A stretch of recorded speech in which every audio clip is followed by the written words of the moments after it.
بعد مرور عام دراسي من وفاة والدته، جاء ماسكا بيده شهادة النجاح،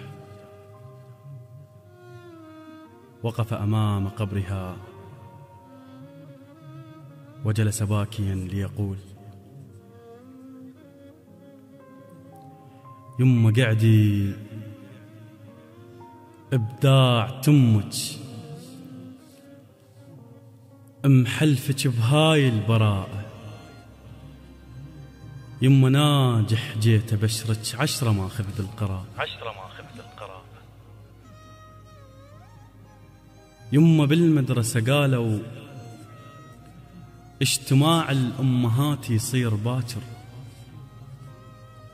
ومن جو سألوني شو ما جدت أمك، ما قلت متوفي أمك، قلت لا تعرفني شاطر، يما من جدت النتيجة ما خفت أرسب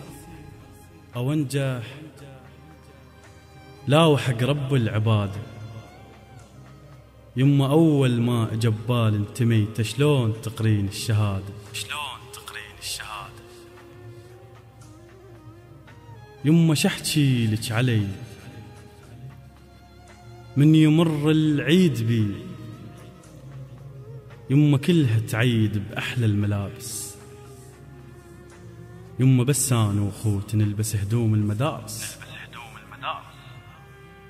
يما شي براسي بعدك بثقل قبرك ثقل همي، عقب ما بعيونك احلف هسه اقول وروح امي، من يجي الليل الجهال بحضن امهم نايمين، وتبدو واحد واحد تبوس همومهم، اي مثل ما انتي اشقد حنين ببوستك،